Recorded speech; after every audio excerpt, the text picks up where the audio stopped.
자, 로마서 3장 9절부터 19절까지 제가 읽겠습니다. 그러면 어떠하냐? 우리는 나으냐? 이렇게 돼 있죠. 그럼 위에 쭉 문맥이 있겠죠. 앞에 문맥이 뭐냐면 사도가 모든 인간이 죄의 권세 아래 있어서 비참하고 절망적인 상태에 처해 있다라는 말을 쭉 하고 있어요. 그러면서 오늘 9절이 시작돼요. 그러면 어떠하냐? 우리는 낫냐? 그렇게 절망적인 상태에 있는 비참한 상태에는 그 사람들보다 우리는 나으냐?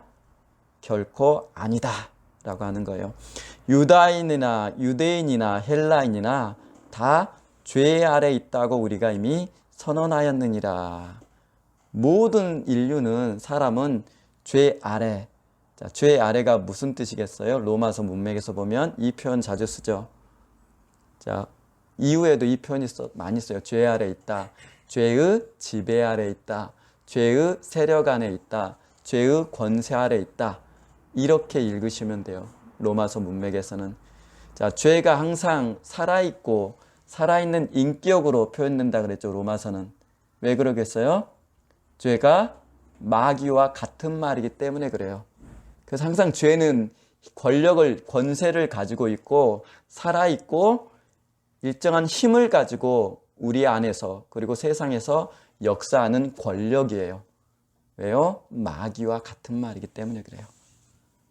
자, 그러나 우리가 이미 선언하였느니라. 그러나 여기서 죄 아래 있다를 조금 더 깊이 생각해 보면 어떻게 이해하면 되냐면 10절에 보면 의인은 없나니 하나도 없다 이 말 하려고 죄 아래 있다라는 표현을 썼기 때문에 사실은 죄인이라고 이해하는 게 좋겠죠. 자, 10절 기록된 바 의인은 없나니 하나도 없으며 줄거 보세요. 하나도 없다. 모든 인류가 죄 아래 있다는 뜻이죠. 자, 12절 하반절 보세요. 하나도 없다. 또 썼죠. 의인은 한 사람도 없다는 표현을 반복해서 사도가 얘기를 해요. 자, 10절 읽습니다. 기록된 바 의인은 없나니 하나도 없으며 깨닫는 자도 없고 하나님을 찾는 자도 없고 다 치우쳐 함께 무익하게 되고 선을 행하는 자는 없나니 하나도 없도다. 13절 그들의 목구멍은 줄거 보세요. 목구멍은 열린 무덤이요 그 혀로는 혀 줄거 보세요. 그 혀로는 속임을 일삼으며 그 입술에는 입술 줄거 보세요. 독사의 독이 있고 14절 그 입에는 저주와 악독이 가득하고 15절 그 발은 피 흘리는데 빠른지라. 여기서 말하는 피는 죄와 같은 말이에요. 자, 이사야서에 나오죠. 너희 손에 피가 가득하여 이런 표현들이 있죠. 이때 피는 죄와 같은 말로 쓰일 때 쓰는 피예요. 다시 말해서 그의 발은 죄 짓는데 익숙하다, 빠르다라는 뜻이에요. 16절 파멸과 고생이 그 길에 있어 평강의 길을 알지 못하였고 그들의 눈 앞에는 할 때 눈 구워보세요. 눈 앞에 하나님을 두려움이 없느니람과 같으니라. 자, 과거에 제가 이 문맥을 나누면서 사도 바울이 구약에 있는 지금 시편, 잠언, 전도서, 예레미야서 있는 구약에 있는 모든 말씀을 끌어다가 지금 여기다 다 인용한 거예요. 그러니까 무슨 말이냐면 사도 바울의 머릿속에 구약이 다 들어있다라는 얘기예요. 그만큼 구약에 능통했다는 뜻이기도 해요. 지금 사도가 이것을 인용하는 걸 보면. 그 다음 19절 보십시다. 우리가 알거니와 무릇 율법이 말하는 바는 율법 아래 있는 자들에게 말하는 것이니 이는 모든 입을 막고 누구요? 모든 사람들의 입을 막고 온 세상으로 하나님의 심판 아래 있게 하려 함이니라. 자, 여기서 하나님의 심판이란 말을 법정 용어로 쓰면 뭐라고 쓰면 될 것 같으세요? 로마서 자체가 법리적이라 그랬죠. 재판이란 뜻이에요. 그렇죠? 온 세상으로 하나님의 재판 아래 있게 하려 함이라. 자, 이게 오늘 본문 맥락이에요. 자, 보십시다. 지금 사도가 로마서 1장을 시작하면서 인사하고 나서 모든 인류가 죄의 권세 아래서 얼마나 절망적인 처지에 있는가를 쭉 설명을 해요. 그러면서 오늘 본문을 얘기하는 것이요. 그러면 우리는 낫냐? 사실은 우리도 그들과 다르지 않게 죄의 지배 아래 있다라고 하면서 하나도 없다, 하나도 없다는 말을 반복해서 하죠. 한 사람도 죄인 아닌 자가 없다라는 의미를 반복하는 것이에요. 자, 그러면서 오늘 본문에 제가 줄구란 장면 있죠. 자, 성경 한번 봐보세요. 여기 제가 썼어요. 13절. 그들의 먹구멍은 열린 무덤이요. 자, 하나하나 보세요. 그들의 먹구멍은 열린 무덤이요. 자, 그들의 혀는 뭐라고 되어 있어요? 속임을 베풀며, 그리고 그들의 입술은 독사의 독이 있고, 그리고 그 입에는 뭐요? 저주와 악독이 가득하고, 그 다음 뭐요? 그들의 발 뭐요? 인간이 가지고 있는 모든 신체 기관들이 뭐를 향해 달려가는 거예요? 죄를 짓는 것에.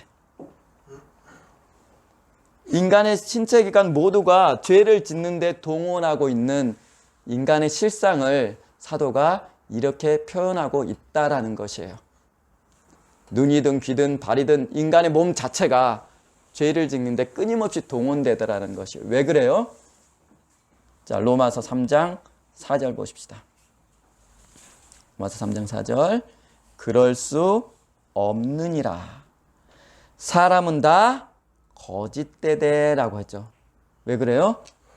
인간의 몸이 죄 짓는데 끊임없이 동원되면서 죄에 달려가는 이유가 뭐예요? 인간의 마음이 세상에서 가장 거짓된 존재이기 때문이라는 것이에요. 마음이 거짓되어 있기 때문에 그 마음을 통해서 움직이는 신체의 모든 기관들이 죄를 짓는 것에 동원돼서 이용되고 있다라는 뜻이에요. 뭐 때문에? 마음의 거짓됨. 이것을 다른 성경의 언어로 예레미야서 17장이 뭐라 그래요? 세상에서 가장 더러운 것이 사람의 마음이라 그러고, 거기 원래 단어는 세상에서 가장 썩어 있는 게 사람의 마음이란 뜻이에요. 원래 그대로 번역하면. 그래서 그 마음에 동하는 대로 인간의 신체 모든 것들이 죄 짓는 데 사용되더라라는 얘기예요. 인간의 마음이 거짓되어 있어서. 자, 그래서 예수님께서는 말씀하시죠. 자, 예레미야서에서 인간이 세상에서 가장 더러운 게 사람의 마음이다, 썩어 있는 게 사람의 마음이다 하시니까 예수님은 뭐라 그래요? 마태복음 15장에 사람의 마음에서 나오는 것은 하면서 온갖 죄악들을 다 말하죠. 살인과 시기와 악독과 음란과 그 모든 것이 어디서 나와요? 사람의 마음에서 나오더라라는 것이에요. 사람은 다 거짓돼요. 그래서 사람은 다 거짓돼요. 이게 성경이 말하는 것이에요. 그러니까 사람은 믿을 만한 존재예요, 아니에요? 믿을 만한 존재 아니에요. 사람은 믿을 만한 존재가 아니에요, 여러분들. 제 얘기가 아니에요. 하나님께서 지금 말씀하시는 것이요.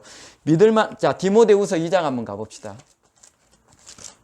자, 한번 찾아보세요. 디모데후서 2장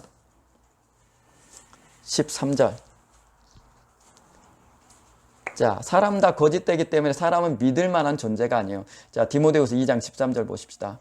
우리는 미쁨이 없을지라도 주는 항상 미쁘시니 자기를 부인하실 수 없으시리라. 자, 미쁨이 없단 말이 무슨 뜻이에요? 그렇죠. 신실하다라는 뜻이에요. 미쁨이란 말은. 이 신실하다, 미쁨이란 말은 약속을 전제하는 말이에요. 다시 말해서 인간이 왜 미쁨이 없나, 인간이 왜 신실하지 않느냐면, 자, 나는 누구하고 약속한 거 100% 다 지키면서 살아왔다 하시는 분 있어요? 있어요? 없죠. 그 약속에 대해서 반드시 지키는 그것을 신실함이라 그러는데, 인간은 거짓되기 때문에 신실할 수 있는 존재가 아니라는 뜻이에요. 그러나 오직 하나님만 신실하다, 그 얘기를 하는 것이에요. 자, 그러니 인간의 마음은 거짓되고, 그러니 인간은 미쁘지도 않아요. 그러니 인간이 뭘 두고 맹세를 하면 그 맹세가 지켜져야 안 지켜져요. 예수님께서 마태복음 5장에 맹세하지 말라 그러잖아요. 하늘로도 땅으로도 하지 말라 그래요. 왜 그래요? 인간은 믿을 만한 신실한 존재가 아니기 때문에 그래요. 맹세해 본 적 있으시죠? 내가 꼭 해볼게. 약속해 본 적 있으시죠? 근데 그걸 지킬 수 있는 능력이 인간한테는 없어요. 그러니까 예수님께서는 그 어떤 걸로도 너희는 맹세하지 말라라고 얘기를 하세요. 너희는 그럴 수 있는 존재가 아니라는 거예요, 애초에. 여기서 다 나아가서 뭐라 그래요? 그 다음에 예수님께서 너희들이 오직 할 수 있는 것은 그것은 옳다 아니면 아니다 둘 중 하나만 하라는 것이에요. 여기 넘어가는 것은 다 악을 따라 난다 라고 얘기를 하시죠. 그게 인간이에요, 여러분들. 저와 여러분의 처지에 대해서 하나님께서 이렇게 얘기하시는 거예요. 인간의 마음이 더럽고 부패하기 때문에 믿을 만한 존재도 아니고, 그러니까 너희들은 약속도 하지 말고 맹세도 하지 마라. 오직 너희가 할 수 있는 것은 예 아니면 아니요. 그거 외에는 하지 말라라는 것이에요. 그게 성경이 말하는 인간이에요. 그 얘기를 오늘 사도 바울이 본문에 하나하나 풀어서 설명하는 것이에요. 자, 이제 오늘 본문 가봅시다. 로마서 3장입니다. 자, 남 얘기가 아니에요. 우리 자신의 얘기를 지금 사도 바울이 하고 있어요. 보십시다. 그럼 어떻게 되나? 자, 10절. 의인은 없나니 하나도 없다. 인간은 다 죄인이라 의로울 수 있는 존재가 하나도 없다. 깨닫는 자도 없고 하나님 찾는 자도 없고 선을 행하는 자도 없으니 하나도 없다. 반복해서 얘기하죠. 그 다음에 보십시다. 그들의 목구멍은 열린 무덤이다. 자, 그러니 마음이 부패해지고 썩어져 있기 때문에 목구멍을 통해서 뭐가 나와요? 목구멍은 열린 무덤이에요. 무덤이 열려 있으면 뭐가 나와요? 시체 썩은 냄새가 흘러나오겠죠. 이게 인간이란 뜻이에요. 그 다음 그 혀로는 속임을 일삼으며, 자, 그 다음 혀. 그러니 혀는 뭘 말하겠어요? 자꾸 속이는 말만 나와요. 자, 나는 거짓말 안 하고 살아봤습니다. 난 누굴 속여본 적이 없습니다. 없죠. 이건 과학적으로도 증명되죠. 자, 그 다음 보십시다. 그 입술에는 독사의 독이 있고, 자, 입술. 자, 여러분은 남을 칭찬하는 말을 좋아해요? 남을 비난하는 말을 더 잘해요? 오늘 미용실 갔다 오셨죠? 자, 미용실 앉으면 주로 누구를 뒷담화합니까? 연예인? 그쵸? 그 사람 너무 좋아. 아, 좋아. 이런 얘기보다 누구는 어떻더라, 누구는 어떻더라, 누구는 어떻더라. 남을 뒷담화하고 험담하는 일이 여러분한테 익숙하죠. 이게 인간이에요. 지금 사도가 그 얘기를 하고 있어요. 그 다음 보십시다. 그 입에는 저주와 악독이 가득하고, 그래서 남을 비난하는 말을 하기 쉽죠. 남을 정죄하는 말 하기 쉽죠. 자, 지금 그 얘기 하는 거예요. 그 다음 뭐예요? 그 발은 피 흘리는 데 빠른지라. 죄 짓는 데가 너무 익숙하니까 죄 짓는 것에 대해서는 즉각적으로 반응을 해요, 사람들이. 그렇죠? 제가 여러 번 이 얘기 했잖아요. 자, 핸드폰 하는 게 편해요? 성경 띠적거리는 게 편해요? 주일날 교회에 나오는 게 편해요? 집에서 배 깔고 엎드려서 TV 보는 게 편해요? 후자가 다 편해요, 여러분들. 그래서 히브리서에 뭐라 그래요? 죄의 낙이라는 표현을 쓰죠. 모세가 어때요? 죄의 낙을 누리는 것보다 라고 표현을 해요, 히브리서 기자가. 여러분들이 왜 죄를 져요? 죄가 친밀하기 때문에 그래요. 그리고 죄가 죄의 낙, 즐거움을 주기 때문에 그래요. 자, 박재수 선생님, 예배 나오는 게 좋아요? 낚시하는 게 더 좋아요? 예배 오는 게 좋아요. 이런 역설을 평소와 너무 다른 말을. 어떠세요, 여러분들? 죄 짓는 게 고통스러우면 사람들 죄 안 져요. 그렇죠?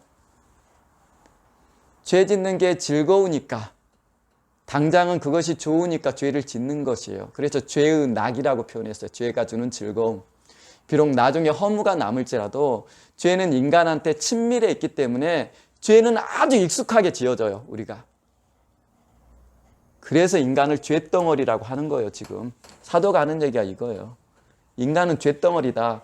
목구멍이든 입이든 입술이든 발이든 원래 죄만을 토해내는 게 인간이라는 뜻이에요. 사도가 하는 말이. 죄는 아주 친숙해요. 그래서 자기가 죄를 짓고 있는 것조차도 모르는 게 인간이에요.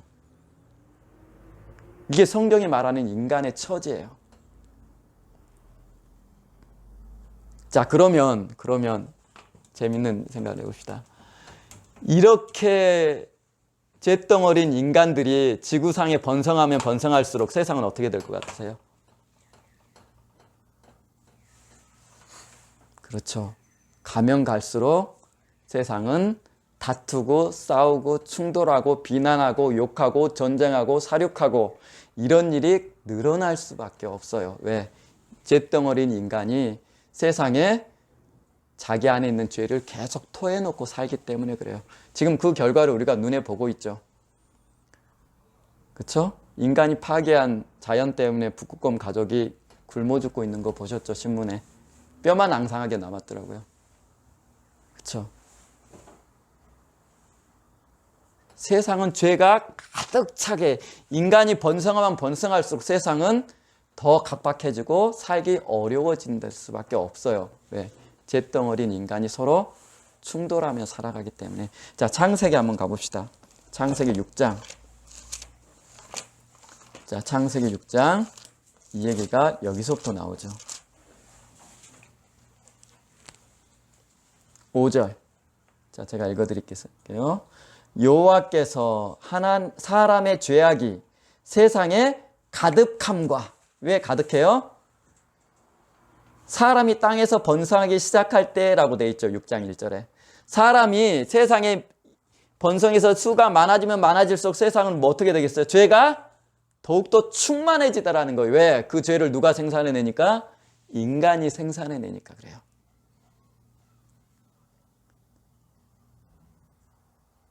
그러니 생각해 봅시다. 그럼 동물의 세계가 더 평화로워요? 인간의 세계가 더 평화로워요? 그러면 동물의 세계가 훨씬 더 안전하고 평화로워요. 왜냐하면 동물들이 비록 약육강식의 세계에서 살아가지만 스스로 조화와 균형이라는 걸 지키죠. 호랑이가 사슴 한 마리 잡아먹고 나서 그냥 자죠. 10마리 더 잡으려고 노력하지 않죠. 그렇죠. 자연은 그거예요. 스스로 균형을 잡아요. 그러면 인간은 어떻게 해요? 자, 인간은 집 한 채 마련했어요. 아, 나 행복해. 이게 돼요? 안 돼요? 이게 돼요? 안 돼요? 안 돼요, 인간은. 왜 그래요? 끊임없이 자기 욕망을 채우려는 죄된 욕망이 자기 안에 있기 때문에 그 욕구를 끊임없이 채우려고 그래요. 그래서 신문 보니까 우리나라에서 제일 집이 많은 사람이 몇 채였어요? 600 몇 채라고 제가 읽은 것 같아요. 그리고 얼마 전에는 뭐 서울에 300채 뭐 가진 사람이 뭐 부도 나서 세입자들이 뭐 난리 났다 이런 기사도 있죠. 그렇죠? 인간은 자기 배 채운다고 끝나지 않아요. 더 많은 것을 욕망하고 더 많은 것을 욕망하고 더 많은 것을 욕망하면서 세상을 망가뜨리며 살아요. 동물은 씨를 말리진 않아요. 어떤 종족이든. 그러나 인간은 씨를 말려요. 그래서 세상 학자들도 동일하게 하는 말이 있어요. 인간처럼 잔인한 동물은 세상에 없고 인간처럼 파괴적인 욕망을 가진 존재도 세상에 없다라는 얘기를 해요. 그러니까 동물의 세계보다 인간의 세계가 더 비참하고 처절하는 것이에요. 이게 성경이 말하는 바예요. 그런데도 그것이 아주 당연한 듯 인간들이 살고 있더라라는 얘기예요. 왜? 죄에 너무 친숙해 있어서. 죄 짓는 게 너무 친밀하다 보니까 그것이 죄라고도 생각하지 않는 상황까지 지금 왔어요. 그렇죠?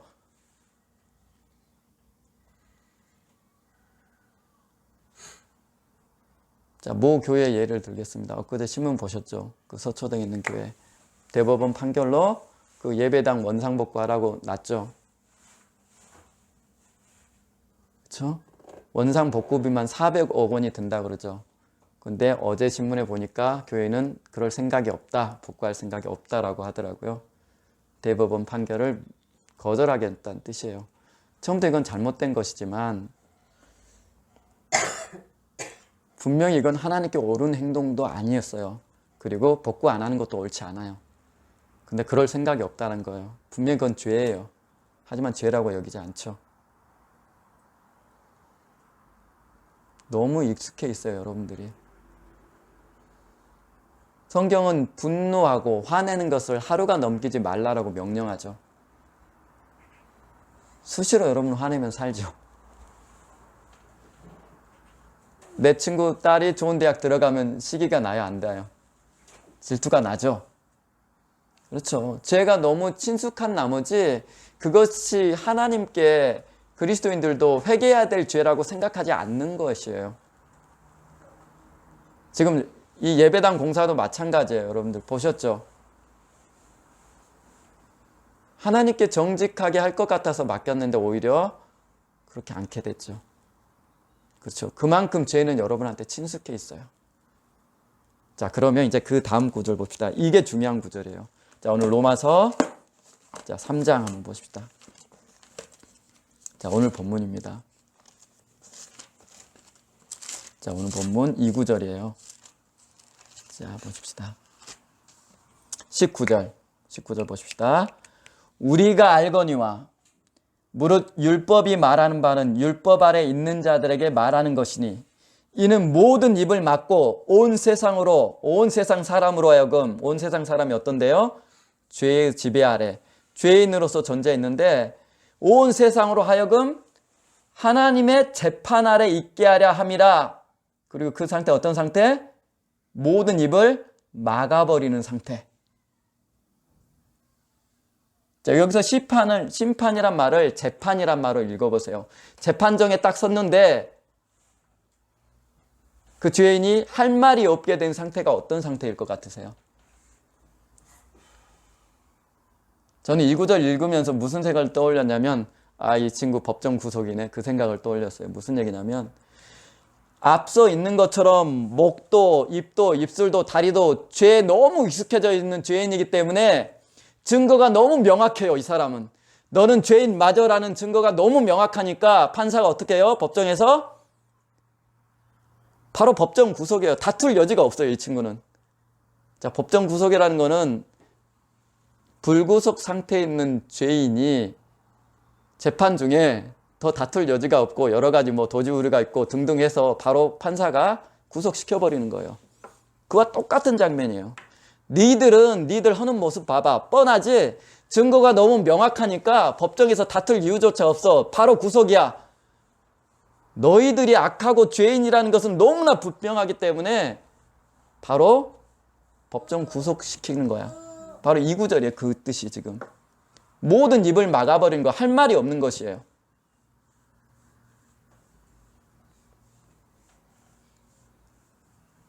그래서 여러분들이 여러분의 삶을, 여러분의 마음에 일어나는 것을 계속 이렇게 들여다보면 내가 죄인 맞구나라는 것을 여러분 스스로 알 수 있어요. 자, 얼마 전에 제 동료가 그 얘기 하더라고요. 그냥 커피 마시면서 잡담하는 시간에 자기가 이전에 다녔던 회사 이야기. 너무 이 친구도 교회 다니는 친구죠. 너무 괜찮은 여직원과 외근을 가게 됐는데 이 친구가 그 얘기를 해요. 가정도 물론 있죠. 근데 가면서 마음속에 그런 생각이 들더라. 이 여직원 어떻게 좀 해볼까? 이런 생각 해본 적 있으시죠? 그게 인간이라는 뜻이에요. 그래서 자기 자신을 한번 계속 들여다보세요. 여러분 안에 뭐가 있는지. 제가 왜 과식이 죄라고 그랬는지 설명드린 적 있죠. 내 분량, 내 배가 요만큼이라는 건 여러분 이미 알아요. 그리고 이미 여기서 밥을 더 먹으면 소화불량이 오리라는 걸 여러분이 알아요. 그죠? 근데도 어떻게 해요? 더 먹죠. 뻔히 탈났던 경험을 이미 수없이 가지고 있음에도 불구하고 인간은 자기 배를 더 채우려는 욕망이 있어요. 그때 여러분 안을 한번 들여다보세요. 욕심이, 더 먹고 싶은 욕망이 꿈틀대는 게 보이시죠? 죄가 객관화돼서 우리 안에 들어서 일하는 게 보이시죠? 그거예요. 그래서 조지 휘필드 그분 기도문에 보면 과식하지 말 것 그게 들어있어요. 아무것도 아닌 것 같죠. 그만큼 인간은 죄덩어리예요. 자, 이렇게 사도가 하나하나 꼬집어서 인간을 지금 설명하고 있어요. 인간은 그렇게 죄덩어리야. 그러니까 증거가 너무 명확해서 이 증거 앞에 뭐라고 말할 놈이 하나도 없어. 모든 인간은 다 똑같아. 그러니까 모든 입은 하나님 앞에 막힐 수밖에 없는 존재라는 것이에요. 하나님, 나 의로워요. 나는 법 없이도 살 수 있어요. 라고 하나님 앞에 주장할 인간은 단 한 사람도 없어요. 그래서 의인은 한 사람도 없는 거예요, 세상에. 그러면 그런 의인이 어떻게 살아요? 자, 보십시다. 그런 의인이, 자, 21절 보세요. 이제는 율법 외에 하나님의 한 의가 나타났으니, 제가 의에 대해서 설명드린 적 있어요. 이제는 율법 외에 하나님의 한 의가 나타났으니 율법과 선지자들에게 증거를 받은 것이라. 자, 예수님께서 누가복음 24장에도 그러고 그 앞에도 그러고 율법과 선지자는 누구에 대해서 증언하는 것이라 그래요? 에? 구약을 한마디로 드리면 뭐라 그랬어요, 제가?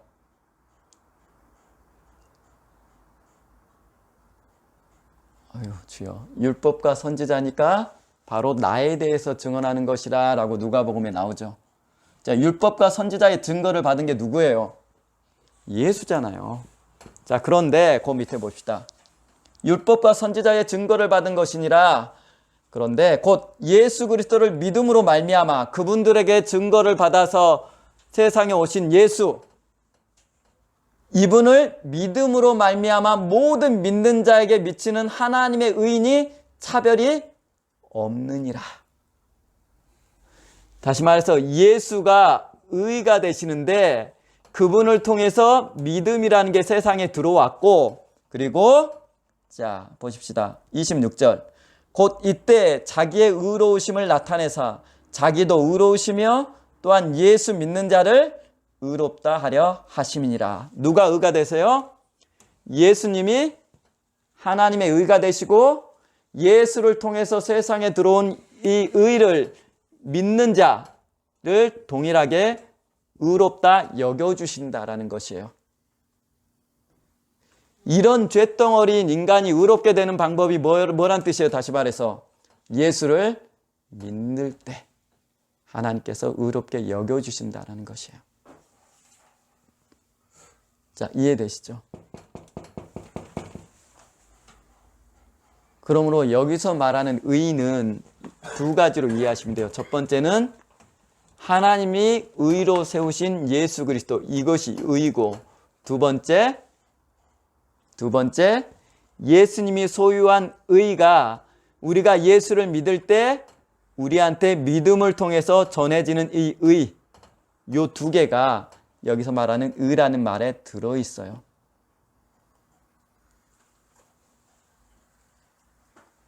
그래서 이 의는 인간에게서 기원하지가 않아요. 어디서 기원해요? 세상은 왜 지옥인지 그럼 이해되시겠죠? 인간이 죄를 토해놓고 살아가니까 세상은 지옥일 수밖에 없어요. 그러니까 의는 어디서 들어와요? 구원은 어디서 들어와요? 세상에서는 없어요. 우주 밖에서 세상 안으로 하나님의 의가, 하나님께서 의로 여기시는 예수가 세상 안으로 들어오시고 그 의를 믿는 자를, 하나님의 의가 되신 예수를 믿는 자는 하나님께서 동일하게 의롭다고 간주해 주시겠다라는 것이에요. 우리에게서 기원하지가 않아요. 그래서 이 의, 예수를 붙드는 게 그래서 중요해요. 그러면 왜 하나님은 예수, 이분을 붙들 때 의롭다고 여겨주셔요? 이제 생각을 넓게 해보세요. 뭐 때문에? 하나님이 누구를 사랑하셔서? 그렇죠. 예수를 사랑하셔서. 이걸 놓치시면 안 돼요. 그래서 하나님을 상대하려면, 저와 여러분이 하나님을 상대하려면 반드시 누구를 통과해야 돼요? 하나님이 의로 세우신 예수를 통과해야 돼요.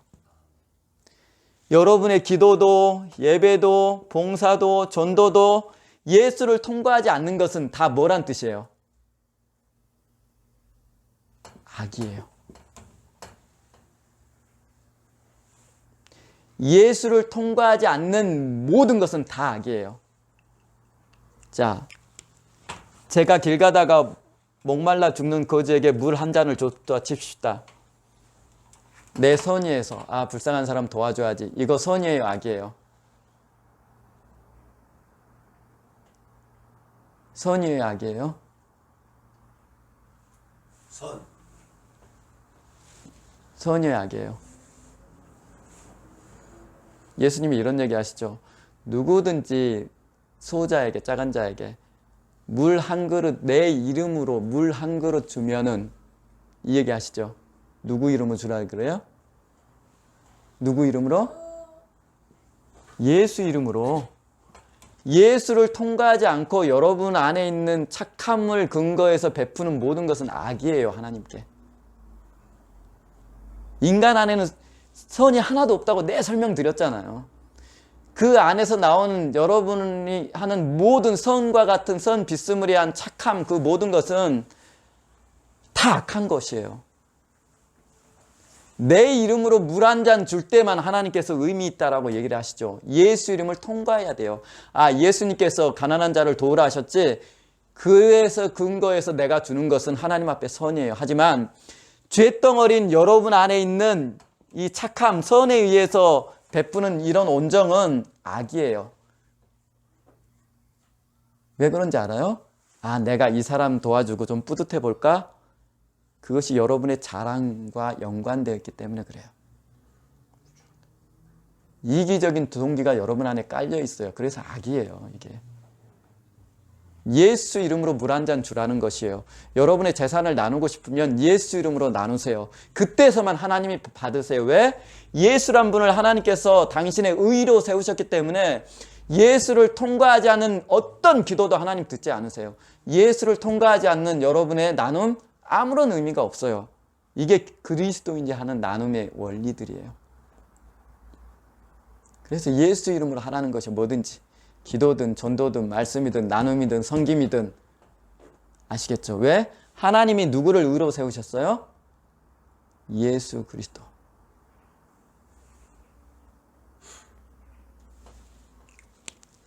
자, 이것만 기억하십시다. 인간은, 사도가 조목조목 쇳덩어리임을 이미 명확하게 밝혀놨어요.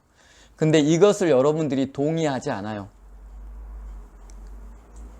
이게 동의 안 되면 여러분들은 다시 여러분의 의의를 의지하면서 나 돈 벌러 가야 돼요, 내일 바빠야 하고 예수님 버리고 떠나게 돼 있어요. 이거 없이 여러분들이 교회 가서 은혜 받았고 은사 받고 교회 음악 너무 좋아, 그 교회 정서에 젖어 들어가지고 여러분들이 예수 믿는 사람이라고 착각하는 걸 난 너무나 많이 봐요. 그런데 결국 여러분의 욕심을 찾아 다시 예수 떠나더라고요. 40년 제가 교회에서 보는 거예요. 여러분 안에는 선이 눈꼽만큼도 없어요. 예수 붙들지 않는 여러분들은 아무런 의미가 없어요, 여러분들. 그래서 은사주의 교회가 위험한 것이에요, 여러분들.